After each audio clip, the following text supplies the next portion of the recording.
So in today's video I'm going to be giving this area of my shed a bit of a makeover.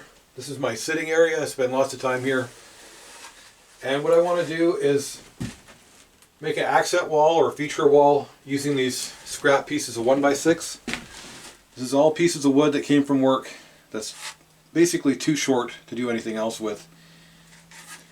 Not only that, I'm going to be toasting all this wood over a fire to give it more of a look like that. I got a fire going outside.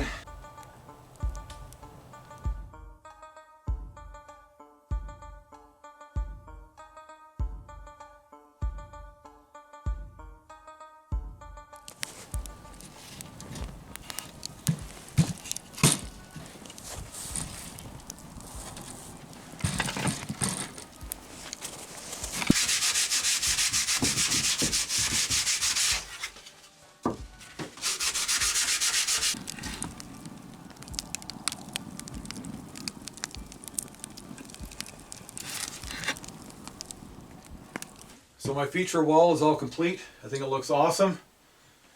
After I charred these boards in the fire, I gave them a light sanding, and then I took my planer and planed off all the edges. I want a nice contrast between the boards where they join together. One problem I had is some of these boards are wider than others, so I had to take my hand plane and trim some of them down. Some of these boards split when I put them on the fire. I just heated them up too quickly. And this is just cheap spruce or pine.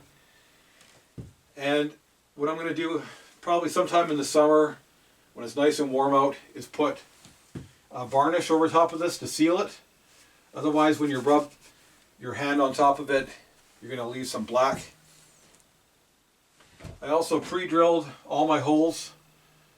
Otherwise, the boards would split. I was thinking about adding some natural elements, like twigs and bark, stuff like that, but I just wanted to keep it simple. And because these boards are all screwed in, I can just take them all down if I wanted to. I'm also thinking about maybe continuing this, doing more of my shed. I have an endless supply of this wood here, but I think it looks great. Thought it was worth sharing. Hope you enjoyed the video, and thanks for watching.